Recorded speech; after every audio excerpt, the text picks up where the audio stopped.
연중 제27주간 수요일에 보내드리는 오늘의 강론, 부산교구 양산 영성의 집 이철희 베드로 신부의 강론을 들으시겠습니다.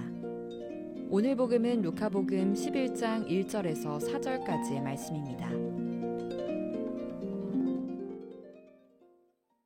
예수님께서 어떤 곳에서 기도하고 계셨다. 그분께서 기도를 마치시자 제자들 가운데 어떤 사람이 주님, 요한이 자기 제자들에게 가르쳐 준 것처럼 저희에게도 기도하는 것을 가르쳐 주십시오 하고 말하였다. 예수님께서 그들에게 이르셨다. 너희는 기도할 때 이렇게 하여라. 아버지, 아버지의 이름을 거룩히 드러내시며 아버지의 나라가 오게 하소서.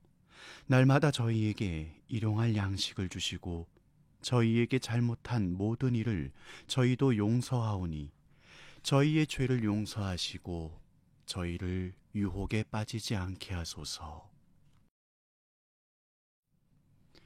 부산 가톨릭 평화방송 애청자 여러분 반갑습니다. 오늘도 행복한 하루 되길 빕니다. 벌목꾼 두 사람이 있었습니다. 한 사람은 점심시간 외에는 한 번도 쉬지 않고 열심히 일을 했습니다. 다른 한 사람은 1시간마다 10분씩 휴식을 취했습니다.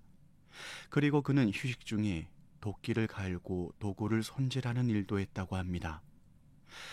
하루를 마친 후 작업량을 비교해 보았더니 오히려 휴식 시간을 가진 벌목꾼이 훨씬 더 많은 일을 했다고 합니다. 1시간마다 10분씩 휴식을 취한 벌목꾼을 두고 우리는 신앙적으로 재해석할 수 있습니다.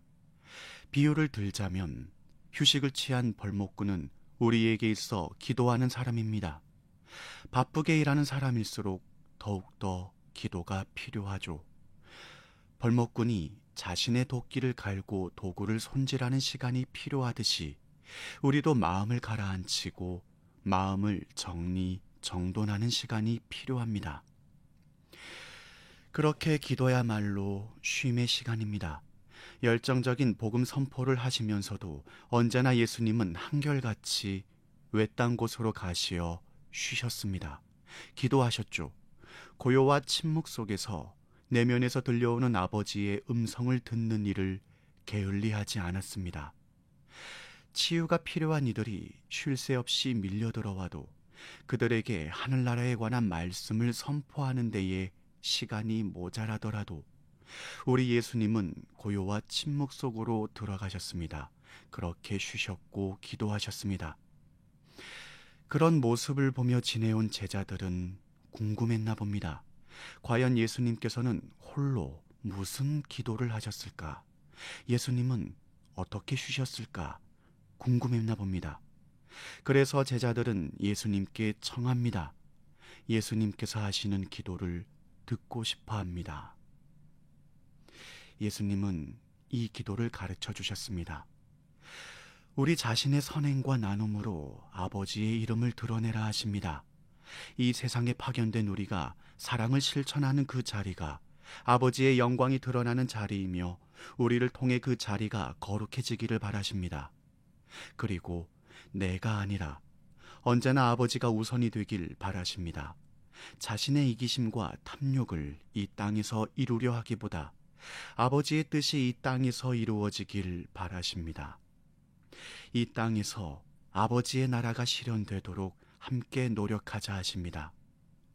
또한 우리에게 허락해 주신 오늘 하루, 현재를 선물로 여기고 감사해야 하길 원하십니다.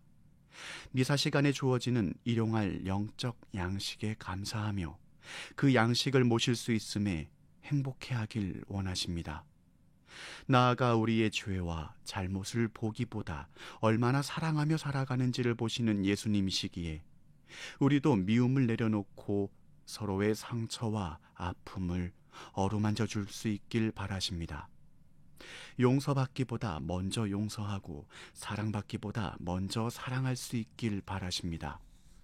나를 앞세우고 나를 지켜 세우려는 유혹을 극복하고 자신을 낮추고 겸손해질 수 있는 지혜와 용기를 청하라 하십니다. 이렇게 오늘 우리에게 주님의 기도를 가르쳐 주십니다. 우리에게 있어 주님의 기도를 봉헌하는 시간은 휴식 시간입니다. 내려놓는 시간이지요. 비우는 시간입니다. 앞만을 바라보며 지칠 듯이 바쁘게 보내왔던 일상에서 잠시 벗어나 자신이 걸어온 발걸음을 돌아보는 시간입니다.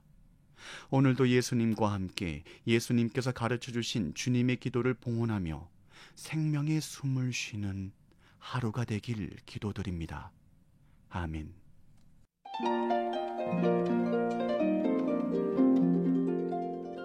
지금까지 부산교구 양산 영성의 집 이철이 베드로 신부의 강론을 들으셨습니다. 내일도 이철이 신부의 강론이 이어집니다. 오늘의 강론은 공인회계사 임만섭 바오로 형제님과 함께합니다.